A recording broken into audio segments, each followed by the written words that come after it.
자, 베드로 사도는 하나님의 양무리에게 첫 번째로는 목회자에게, 그래서 1절, 2절, 3절, 4절은 목회자들에게 주는 하나님의 말씀입니다.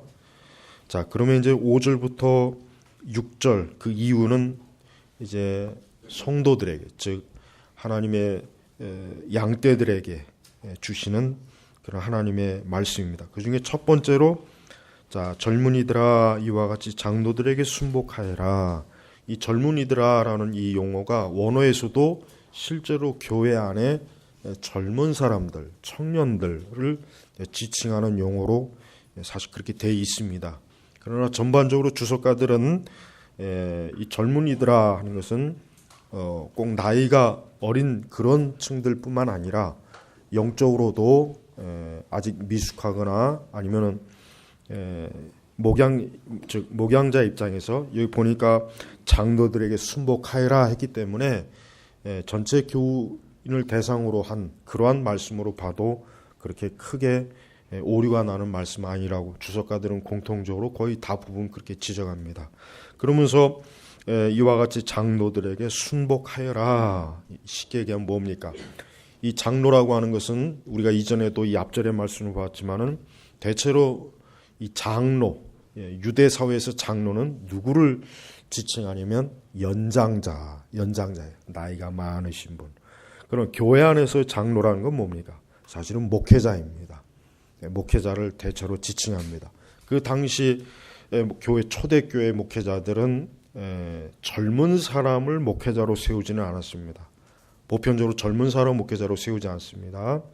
대체로 뭡니까? 분명히 중년에서 아니면 중년 후반, 아니면 그보다 더 나이가 든 노년의 분들을 분명히 양무리를 목양하라고 목회자로 세웠습니다. 그래서 지금 베드로 사도가 뭐라고 하십니까? 젊은이들아 이와 같이 장로들에게 순복하여라. 즉 장로들의 가르침에 청종해라, 따르라. 즉 그들의 영적인 지도에 잘 따라오라. 즉 이런 얘기하는 것입니다. 그래서 지금 베드로 사도는 교회 안에 있는 우리 청년들이나 또 영적으로 배워야 될 그 양떼들에게 하나님이 세우신 그 목양자들, 이 장로는 목회자를 얘기합니다. 원어에서도 장로를 그런 식으로 지칭한다고 분명히 주석에 다 나와 있더군요. 즉 목회자들에게 순복하여라라고 하는 거예요. 즉 목회자들이 하나님의 권위와 하나님의 말씀으로 바르게 목회 지도를 할 때 그것이 따르는 게 뭡니까? 그것이 바로 뭡니까? 하나님 앞에서 겸손한 거라. 그렇게 지금 얘기하는 거예요. 그래서 너희는 모두 겸손을 옷 입어라. 이는 하나님께서 교만한 자들은 대적하시나 겸손한 자들에게는 은혜를 베푸시기 때문이다.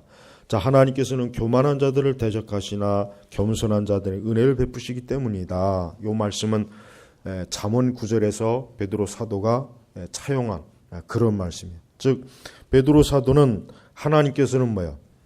겸손한 자를 어떻게 합니까? 6절에는 때가 되면 너희를 높이실 것이다. 그러니까 하나님께서는 겸손한 자를 높여주시고 교만한 자는 어떻게 합니까? 하나님 낮추시는 게 하나님의 섭리에. 그리고 그래서 특별히 교회 안에서 뭡니까? 젊은이들아 이와 같이 장로들에게 순복하여라. 즉 장로들의 목회 지도에 잘 따르라. 자, 그러면은 어떠한 것이 그러면은 장로들에게 순복하는 것입니까? 이제 이것이 중요하죠. 그렇죠? 그러면 어떤 것을 순복해야 됩니까? 어떤 것을 청종해야 됩니까? 이제 그러한 질문이 생길 것입니다. 뭡니까? 무엇보다도 가르치는 말씀에 잘 복종하는 것입니다. 가르치는 말씀을 잘 따르는 것입니다. 즉 하나님의 올바른 말씀의 가르침을 목회자가 가르쳐줄 때 어떻습니까? 그 가르침은 뭡니까? 하나님께서 가르치는 것이고 하나님께서 요구하시는 거니까 너희가 그것을 따라라 이게. 지금 베드로 사도가 궁극적으로 중요하게 여기는 건 뭐냐면은 단순히 장로들에게 순복하는 걸 중요하게 여기는 게 아니에요. 그보다 더 중요한 건 뭡니까? 그 장로들이 뭡니까? 하나님의 양무리를 맡아서 하나님의 뜻, 주께서 주신 사명, 주께서 그 주의 양떼들에게 가르치라고 장로들을 세워놨으니까 그 장로들이 충성되게 그 양들을 영적인 모든 유익함을 위해서 저들에게 가르쳐야 될 마땅한 모든 것들을 뭐예요? 그것을 바로 순복하라는 거예요. 그걸 순복하라는 거예요. 그걸. 그러니까 장로들에게 순복하지 않으면 사실은 어떤 문제가 생기겠습니까?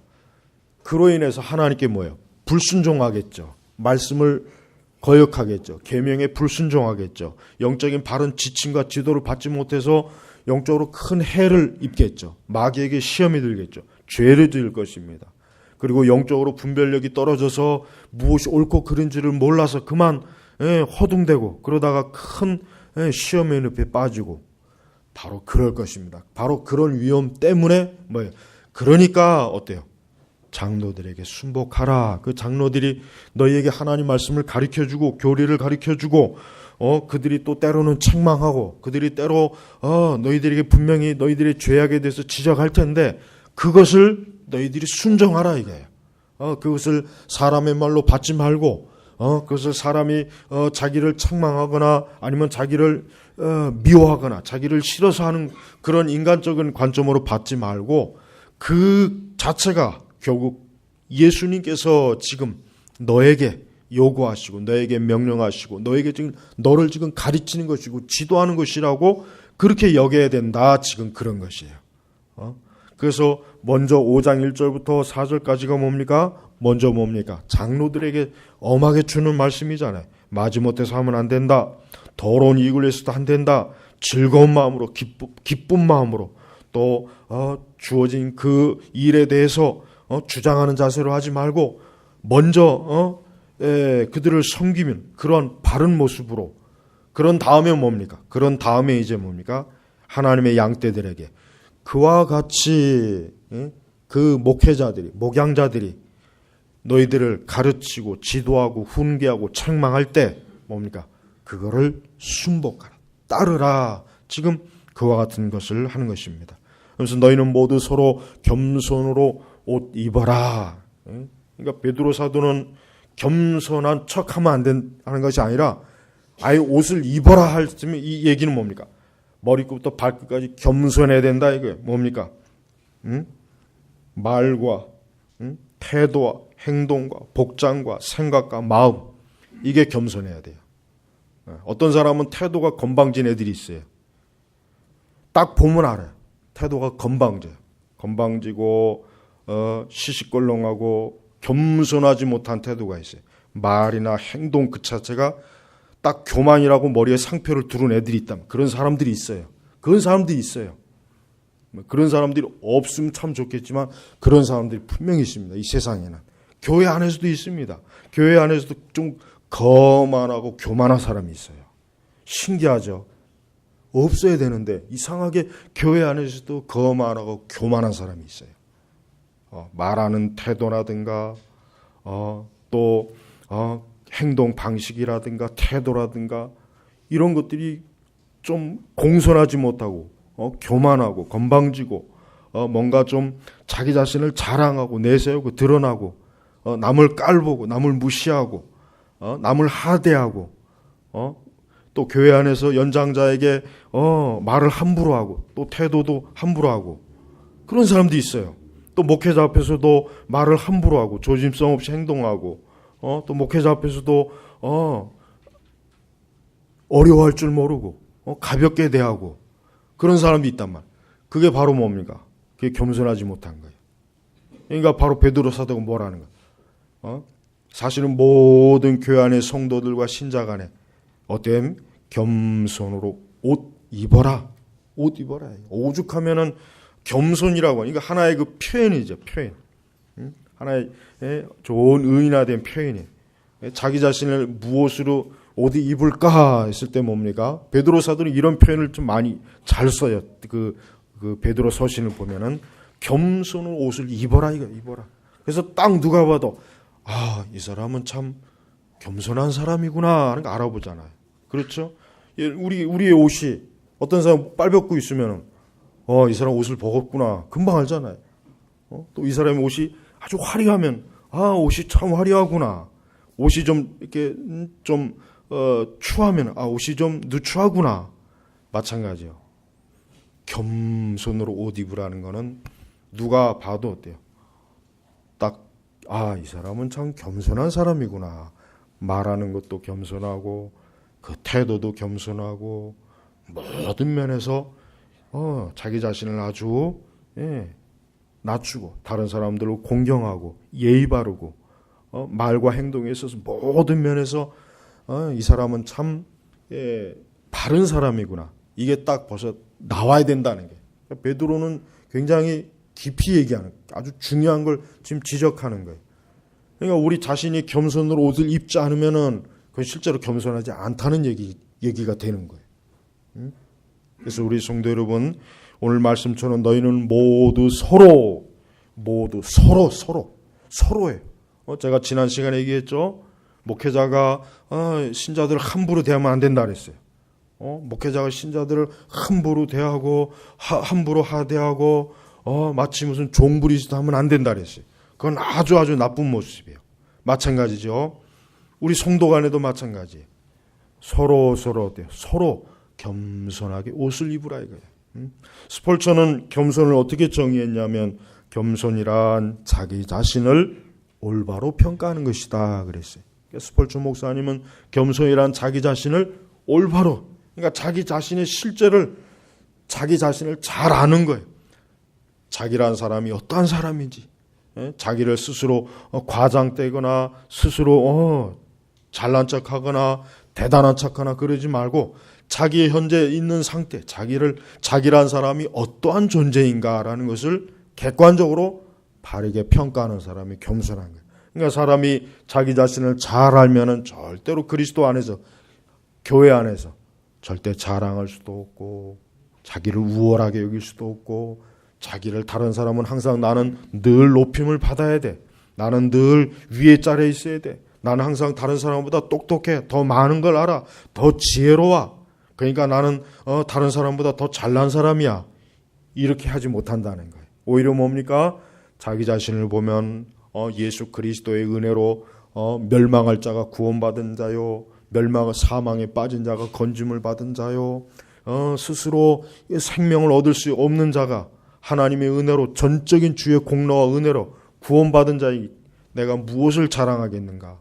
난 오직 주 예수 그리스도만 자랑할 뿐, 나 자신에 대해서는 아무것도 자랑할 것이 없는 그런 하찮은 존재가 아닌가? 자기 자신 이렇게 평가하는 거예요. 그래서 너희는 모두 서로 겸손으로 옷 입어라. 서로, 그러니까 어느 한쪽만 겸손한 거 아니죠? 하지만은 현실적으로 교회 안에서 제가 아까도 얘기했지만 교만한 사람들이 있어요. 우리 교회에 아직은 이렇게 교인 수가 그렇게 많지는 않으니까 그런 게 티는 안 나지만 교인이 많으면요 반드시 있습니다. 부서마다 있고 꼴보기 사람이 있어요. 저도 사역하면서 그런 사람 많이 봤어요. 아주 그냥 뒤통수를 한번 때려주고 싶은 사람이 있단 말이에요. 아주 건방지고 말하는 게 어떻게 그렇게 얄밉게 말하고 난 기분 나쁘게 말하고 태도도 도대체 일부러 그렇게 하기도 힘든 사람이 있어요. 근데 자신은 몰라. 본인은 몰라. 근데 그런 사람이 자꾸 교회 안에 있으면은 부서마다 일이 안 되게 만들어요. 교회를 혼란스럽게 만들고 교인들 간에 서로 뭡니까? 교제를 깨트려 버려요. 그러니까 그런 사람이 있으면 안 돼요. 근데 그런 사람이 꼭 있어요. 그런 사람이 염소의 특징이 뭡니까? 들이받잖아요. 들이받는 게, 양은 들이받지 않지만 염소는 꼭 들이받아요. 염소는 보니까 꼭 들이받는 게 습성이에요. 그게 아주 본성이에요, 본성. 여러분, 교회 안에 겸손하지 못한 사람은 자기 자신도 문제지만 그 교회를 혼란스럽게 만들어요. 다른 교인들을 힘들게 만든단 말이에요. 그리고 주의 일을 자꾸 그릇되게, 주의 일을 자꾸 흐트러뜨리게 만들기 때문에 그래서 더 큰 문제가 생기는 거예요.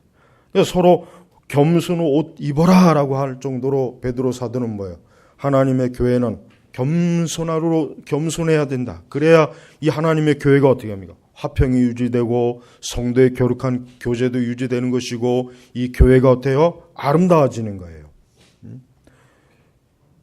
그래서 이 베드로 사도의 이 말은 목양의 관점에서 말해요. 베드로 사신 자기 자신도 장로입니다. 자기 자신도 목회자입니다. 그러니까 베드로 사도도 역시 어떻습니까? 사실 한때는 베드로 사도가 굉장히 교만한 사람이었잖아요. 왜? 언제? 다른 모든 사람들은 다 부인해도 나는 절대로 주인을 부인하지 않겠습니다. 그랬다. 그럼 이 뭔 얘기예요? 다른 제자놈들은 다 형편없는 놈들이고 겁쟁이들이기 때문에 저놈들은 도망가도 이상할 것이 없습니다. 저놈들은 언제든지 도망갈 줄을 배반할 준비가 돼 있는 놈들입니다. 그러나 나는 아닙니다. 나는 죽을지언정 주와 함께 하겠습니다. 이렇게 말했던 사람이잖아요, 베드로가. 이렇게 말했던 사람이 어때요? 실족했죠. 주님을 부인하고 배신한. 그러니까 자기 자신을 그때 돌이켜보면 자기 자신이 엄청나게 교만했던 거예요. 교만했던 거예요.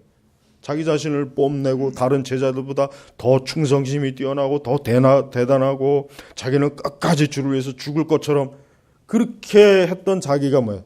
사실 교만했던 거예요. 교만했던.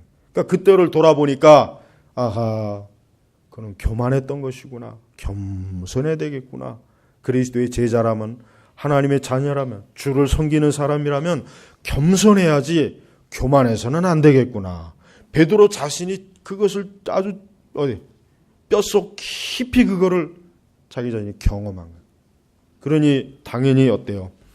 이런 말이 나올 수밖에 없는 거예요. 그러면서 뭡니까? 이는 하나님께서 교만한 자들을 대적하시나. 교만한 자들을 대적하시나. 여러분, 우리의 대적자를 하나님으로 꼭 두고 싶습니까? 그러면은 교만하면 돼요. 우리의 대적자를 하나님으로 두고 싶다면은 맨날 머리끝부터 발끝까지 교만하면은 하나님이 여러분을 아주 완벽하게 대적해 줄 거예요. 그럼 그 삶이 어떻게 되겠어요? 완전히 꼬이는 거예요. 그거는 완전히 그냥 시궁창에 처박히는 거예요. 마귀가 우리를 대적해도 이렇게 힘든데 하나님이 우리를 대적한다면 어떻게 되겠어요? 아무것도 안 되겠죠. 모든 게 다 엉망진창이 될 거예요. 근데 보세요. 교만한 자들을 대적하시나. 교만한 자들을 대적하신대. 교만한. 얼마나 하나님이 교만을 싫어하는 거예요. 그죠?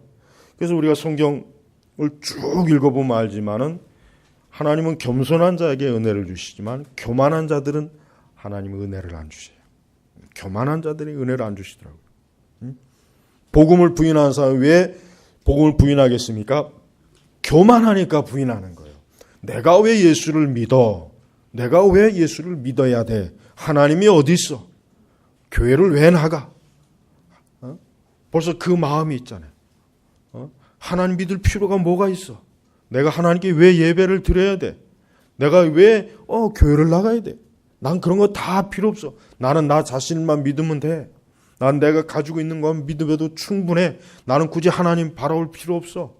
나는 똑똑해. 나는 지혜로워. 나는 가진 게 많아. 나는 나를 도와줄 사람들이 많이 있어. 근데 하나님 무슨 필요가 있어? 바로 이런 마음인 거예요. 이게 바로 뭡니까? 복음을 거부하게 하는 거예요. 예수님을 믿을 필요가 전혀 없다는 생각 자체가 뭡니까? 그게 교만이란 말이에요. 그러니까 불신앙자들은 교만한 사람이에요. 우리가 예수님 안 믿는 사람은 1차적으로 교만한 사람이에요. 무조건 그 사람들은 교만한 사람. 하나님께서 그러면은 쓸데없이 예수님을 보내셨습니까? 그럼 하나님께서 쓸데없이 예수님을 십자가에서 그 죄의 형벌을 당하게 하셨겠어요?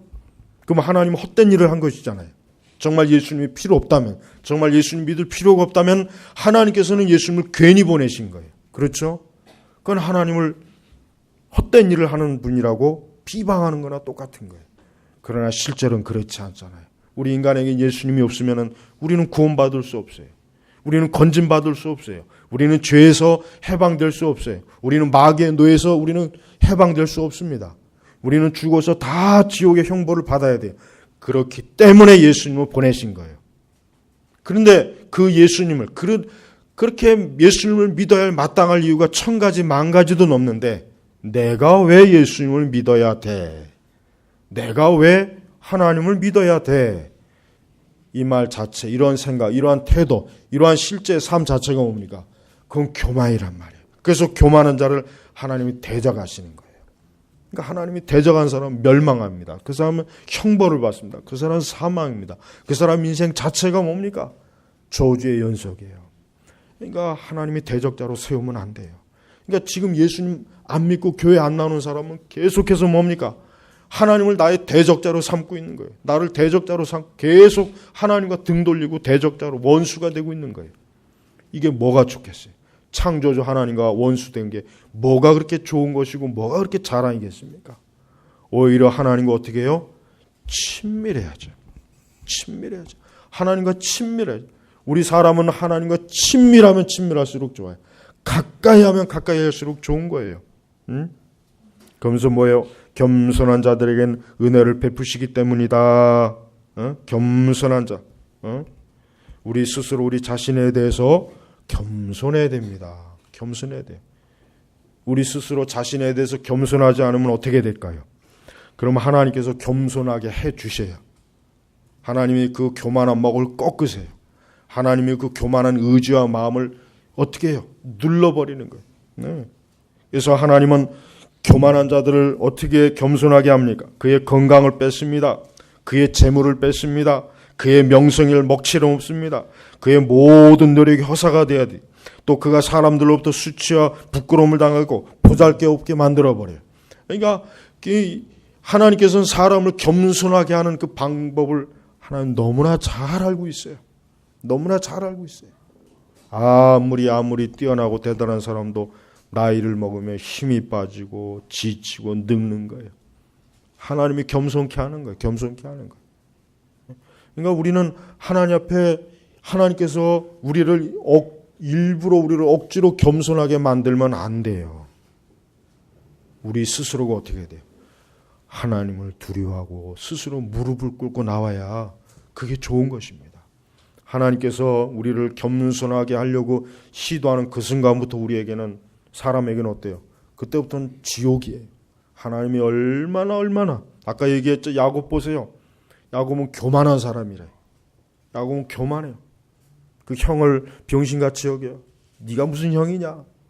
내가 장자권을 가져야지. 네까지 게 뭐냐? 야곱은 이런 마음이 있는 거예요. 응? 그러니까 하나님께서 어떻게 합니까? 그 야곱의 그 교만을 꺾는 거예요. 그래서 야곱이 삼촌 라반에 가 있는 그 기간은 하나님이 야곱의 그 교만을 꺾는 기간이에요. 계속해서 꺾어줘요. 그래서 고통을 많이 받죠. 속임을 당하죠. 배신을 당하죠. 육체적으로 고통스럽게 고단함을 겪죠. 하나님이 겸손케 하려고 야곱을 겸손케 해서 그래야 어때요? 이스라엘의 족장, 믿음의 족장이 되는 거예요. 교만하면 믿음의 족장이 될 수가 없거든요.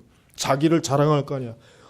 내 핏줄이 워낙 좋은 핏줄이라 그래서 나한테 메시아가 오는구만. 그래서 나를 통해서 하나님의 구속의 언약이 이렇게 내려오는구만. 워낙 우리 핏줄이 이게 이 좋은 핏줄이야 원래 이게. 그런 생각을 하지 않아요. 하나님께서 야곱의 그런 생각을 꺾어주는 거예요. 그래서 6절로 넘어가면 보니까 그러므로 하나님의 강한 손 아래서 하나님의 강한 손이라고 해요. 하나님의 손이 강해요. 그러니까 절대 여러분 하나님을 대적하면 안 돼요. 하나님 앞에 고집을 세우면 안 돼요. 하나님을 이겨볼 생각은 아예 하면 안 돼요. 감히 하나님을 이길 수 없습니다. 하나님의 이 강한 손 아래. 어디 하나님의 손 아래에서 누가 감히 하나님의 손을 꺾고 제칠 자가 누가 있겠어요? 없단 말이에요. 그 강한 손 아래서 하나님이 누군가를 겸손하게 하려면은 그 사람은 죽는 거예요. 그 강한 손 안에서. 하나님이 아주 기름을 짜듯이 그냥 꽉 눌러갖고 짜버리면 어떻게 되겠어요? 그 사람은 살 수가 없는. 그러니까 하나님 앞에 겸손해야 돼요. 그 강한 손 안에서 겸손하여라. 그러니까 하나님이 다스리고 지배하는 손 안에서 너희가 겸손해라. 겸손은 뭡니까? 결국 우리 성도들에게 뭐예요? 최후의 승리와 영광을 알겠지. 그 뭐라 그랬어요? 때가 되면 너희를 높이실 것이다. 높이실 것이다. 그러니까 겸손한 자는요, 실천적인 겸손이 있어야 돼요. 실천적 겸손. 뭐냐? 다른 이들이 무시한다고 해도 거기에 화를 내지 말고 또 스스로 자기 자신을 낮게 여기고 남을 나보다 낮게 여기고 스스로 높은 자리에 앉지 않고 스스로 높은 채 하지 말고 스스로 지배자가 되려 하지 말고 자기 자신을 하나님 앞에 그저 천한 보잘것없는 그저 낮은 그런 종이라고 생각하고 그런 존재라고 생각하고 항상 머리를 수그리 있는 사람, 이 사람을 하나님께서 어떻게 나중에 때가 되면 그 사람을 높여주시는, 이 높여준다는 의미의 궁극적인 의미는 뭡니까? 그거는 장차 주님 앞에 섰을 때 그 사람을 뭐예요? 천사들 앞에서 모든 사람 앞에서 이 사람은 높은 사람입니다. 이 사람은 하나님의 영광을 받기에 합당한 사람입니다. 이는 항상 그가 겸손하고 하나님을 섬겼기 때문에, 그러니까 하나님이 그를 주님이 그를 인정하는 거예요. 그러나 교만한 사람은 뭐예요? 내가 너를 모른다. 너가 누구냐? 나는 너를 모른다. 하나님 그를 몰라요. 하나님 그를 모른다고 그렇게 하나님 부인해. 교만하기 때문에 그래요. 교만하기 때문에. 그러니 여러분, 우리가 항상 하나님의 일을 할 때, 하나님의 교회를 섬길 때, 우리 신앙생활 할 때 우리는 겸손한 것을 배워야 돼. 겸손한 것, 겸손한. 근데 오늘날 문화는 인간을 겸손하게 하는 게 아니라 인간을 교만하게 해요. 오늘날의 문화는 겸손한 게 아니라 교만하게 한대. 교만하게. 자꾸 사람을 남을 짓밟고 자기가 1등이 되는 거, 자기가 승리하는 거, 자기가 높아지는 거. 문화가 그렇게 사람들을 충동해요. 그래서 우리 성도들은 게임을 좋아하면 안 돼요. 우리 성도들은 게임을 좋아하면 안 된단 말이에요. 게임은 뭐예요? 게임이라고 하는 것은 그 게임에서 이겨야 된단 말이에요. 그 이기려면 어떻게 됩니까? 남을 어떻게든지 이기려면 속여야 되고 죽여야 되고 파괴해야 되고 무너뜨려야 되고, 하여튼 내가 잘 되기 위해서 어떻게든 남을 어떻게 해요? 짓밟아야 돼요. 이게 게임의 원리입니다. 이게 모든 게임의 원리는 다 드려요. 그러니까 우리 신자들은 게임을 좋아하면 안 돼요. 우리 신자들은 게임 같은 거에 빠지면 안 된다. 그것이 어떤 게임이든. 그래서 스포츠 게임이나 이런 거 그리스도인들이 좋아하는 건 나는 그거는 좋게 생각 안 들어요. 저게 뭐가 좋을까? 자기는 승리해서 좋을지 모르지만, 진 사람, 진 것에 대해 진 사람들은 어떨까 이거예요. 왜 그걸 생각을 못 해요? 그러니까 절대 우리 성도들은 게임하는 거, 남하고 경쟁해서 승리하는 걸 좋아하면 안 돼. 그건 교만한 거예요, 교만. 그건 교만이 들어있기 때문에. 그러니까 이 세상은 그걸 얼마나 그런 걸 많이 충동질한단 말이에요. 그런 시스템과 체계가 이 세상은 들어와 있다고. 그러나 교회는 그걸 거부해야 돼. 우리 성도들은 그러한 세상적 승리와 게임의 원리, 거기에 우리는 벗어나 있어야 된단 말이에요. 오히려 뭡니까? 예수님은 어떻게 하셨습니까? 제자들의 발을 씻겨주셨어요. 당신이 직접 타올을 돌리고 제자들의 그 먼지와 그 땀이 범벅이 된 그 발을 대야의 물을 떠다가 직접 손으로 그걸 다 닦아주고, 그것은 뭐예요? 천한 자가 하는 거잖아요. 종이 하는 거란 말이에요. 종이. 그거는 도저히 그거는 예수님이 그 당시에 예수님이 할 일이 아니에요. 제자들이 하면은 괜찮지만 예수님이 제자들의 발을 씻기신 것은 그건 상식적으로나 그 당시 관습적으로나 예의상 어때요? 있을 수가 없는 일이었거든요. 그러나 예수님은 기꺼이 제자들의 발을 씻게. 그게 뭡니까? 예수님 자신을 겸손하게 낮췄단 말이에요. 겸손하게. 오늘날 교회는 엄밀히 얘기하면은 이런 예수님의 겸손을 절대 따르지 않아요. 오늘날 교회에서도 보면은 겸손한 자를 바보 취급해요. 낮은 자를 어리석게 여기고 그를 비웃고, 오히려 교만한 자가 오히려 교회에서 더 존경받는 일이 많이 있어요. 그건 교회가 거꾸로 가는 거예요. 그건 예수님하고는 전혀 반대로 가는 거란 말이에요. 우리 성도들은 그래서는 안 됩니다. 아까 얘기했지만은 너희는 모두 서로 겸손으로 옷 입어라. 이럴 때 뭡니까? 설령 다른 사람은 겸손하지 못해도 자기는 겸손해야 돼. 그러면 어떻게 하나님께서 그를 때가 되면 그를 높여주셔요. 그가 존경받는 자리에 이르게 하시고 그의 그 가치를 비로소 사람들에게 알려주셔요. 하나님께서 다양한 섭리로. 그때 사람들은 그를 비로소 저 사람은 참 대단한 사람이었구나. 하나님이 높여주신 거예요. 하나님이 그를 자랑하는 거예요. 여기 겸손한 사람이다. 이 사람은 겸손한 사람이다. 이렇게 하나님이 자랑해 주는 거예요. 그러나 교만한 사람은 잠깐은 높아질 수 있지만 하나님은 그를 계속 낮추십니다. 하나님의 섭리로 자꾸 낮추고 하나님 계속 낮추는 계속. 그러니까 우리가 오늘 이 말씀은 우리 실천신앙에 중요한 거예요. 먼저 장로들에게 잘 순복해야 됩니다. 하나님 말씀을 가르치는 자에게 잘 따라야 돼요. 그가 무엇을 가르치는가, 그가 무엇을 훈계하는가, 그가 어떠한 지도를 해주는가, 그걸 잘 따라야 돼요. 그게 뭡니까? 그리스도 앞에 겸손한 거예요. 나는 하나님의 말씀을 직접적으로 들을 거야. 나는 예수님께 직접적으로 가르침 받을 거야. 그건 교만한 거예요. 하나님 그걸 허락하지 않아요. 어떻게 감히 하나님의 직접 나온답니까? 하나님이 세우신 주의 일꾼들을 통해서 하나님이 그를 가르치고 지도하고 훈계하는 거예요.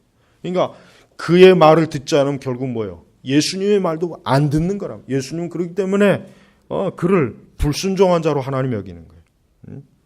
모세의 말을 듣지 않으면 하나님이 어떻게 했습니까? 이스라엘을 책망하고 진노했잖아요. 왜? 모세가 하는 말은 모세가 하는 말이 아니에요. 실제로 뭡니까? 하나님께서 그에게 명령하신 걸 모세는 전달할 뿐이거든. 그런데 이스라엘 백성들은 그 모세를 불순종하고 모세를 싫어하고 그랬다면, 그러니까 하나님께서 이스라엘 백성들에게 얼마나 크게 진노하십니까? 왜? 하나님께서 모세를 통해서 하나님이 이스라엘 백성들을 가르치시고 훈계하고 지도하는데도 불구하고 그들은 안 들은 거예요. 모세를 거부하고 싫어한 거예요. 그게 바로 하나님께서 진노하시는 이유란 말이에요. 그러니까 우리는 모든 면에서 어때요? 하나님의 손 아래서 겸손해야 돼. 우리 위에 항상 하나님의 손이 있어요. 내 머리 위에, 내 삶 위에 항상 하나님의 손이 있어요. 겸손해야지. 우리가 교만하게 고개를 쳐들면 어떻게 해요? 여러분 그 가끔 길거리에 게임 보면은 그 두더지 게임이 있죠. 난 그 두더지 게임이 참 보기가 좋더만. 머리 튀어나온 놈 이렇게 망치로 때려진 거 아니에요. 교만해서 머리 튀어나온 하나님 때려주는 거예요. 어쩌면 그게 딱 그렇게 좋은지 그냥 그 교회 문 앞에다 이렇게 둬야 될까 봐요. 머리에다가 교만하고 한 번씩 때려. 진짜 그래요. 하나님께서는 교만한 자들을 어때요? 그 손으로 때리는 거예요. 하나님은 사랑하는 주의 백성들이 교만하면 진짜 치십니다. 사랑하기 때문에. 그러나 세상 사람들이 교만은 그냥 내버려야 돼요. 그 교만으로 넌 멸망해라. 너 그냥 멸망해라. 그러나 구속받은 구원한 주의 백성들이 교만을 하니 꼭 쳐요. 쳐서 겸손하게 만들어요. 그게 하나님의 백성의 아름다움이기 때문에. 교만함을 하나님 앞에서 교만하면 하나님 합당하지 못하니까, 은혜를 받지 못하니까 겸손하게 하나님께서 어때요? 매를 치시는 거란 말이에요. 그러니까 알아차려야 돼요. 내가 교만하구나. 내가 교만했구나. 그래서 하나님께서 이렇게 하셨구나라고 하는 걸 깨달아야지. 그걸 못 깨달으면 하나님은 강도가 더 세집니다. 강도가 더 세져. 더 세져. 점점 세져. 진짜 그렇습니다. 이게 하나님의 섭리란 말이에요. 그러니까 겸손해야 돼요. 그러니까 여러분 악인이 득세하는 거 그걸 부러워할 이유가 없는 게 뭐냐면 하나님께서 그들의 교만을 그냥 내버려 두는 거예요. 언제까지? 멸망의 날까지 내버려 두는 거예요. 여러분 이단자들이 교만하잖아요. 굉장히 교만하다고 이단자들. 그러나 내버려 두잖아요. 왜? 하나님 마지막 심판 때 멸망시키려고 내버려 두는 거예요. 그러나 참된 교회나 참된 성도들은 어때요? 겸손합니다. 왜? 하나님의 강한 손을 알기 때문에 두려워하는 거예요. 그 앞에서 복종하는 거예요. 공손한 거예요. 이게 진정한 신앙이란 말이에요. 그러니까 우리가 이 참된 교회는 이렇게 모두 겸손으로 서로 옷 입는 거예요. 목회자가 교만한 것도 아주 꼴보기 싫은 거고 성도들이 교만한 것도 아주 꼴보기 싫은 거예요. 그런 모습이 교회에서 있어서는 안 돼요. 그런 모습이 교회에 있으면 아주 그 교회는 그건 교회라고 할 수가 없어요. 그거는 아주 그거는 교회가 없어지는 게 더 나아요. 그런 교회는. 그러니까 우리 선민교회는 절대로 그래서는 안 돼요. 절대 다 겸손하게 오늘 그리스도께서 우리에게 주신 이 말씀에 철저하게 순복해서 하나님의 의를 결국은 하나님의 의를 드러내는 거예요. 우리의 의가 아니에요. 주의 의를 결국은 드러내는 거예요. 그것이 바로 하나님께 영광 올리는 것입니다. 오늘 이 말씀을 여러분이 마음에 깊이 새기시 주의 이름으로 축복합니다. 기도하겠습니다. 주 하나님 아버지 감사합니다. 항상 주의 하신 말씀대로 우리가 먼저 주님께 순복하고 주 앞에 겸손하고 또 우리 성도들 간에 서로 겸손함으로 하나님의 의를 드러내고 하나님의 영광을 드러내는 저희 선민교회가 되게 하소서. 우리 모두가 다 그리스도의 우리 하나님 아버지의 강하신 손 아래에서 우리 자신을 올바로 보고 우리 자신이 그리스도 안에서 얼마나 하나님의 은혜를 많이 받은 자인지를 깨닫고 주 앞에 잠잠히 머리를 숙이고 고개를 숙이고 무릎을 꿇으며 하나님을 경외하는 자로 저희가 살게 하옵소서. 감사하며 우리 주 예수 그리스도의 이름으로 기도 올렸습니다. 아멘.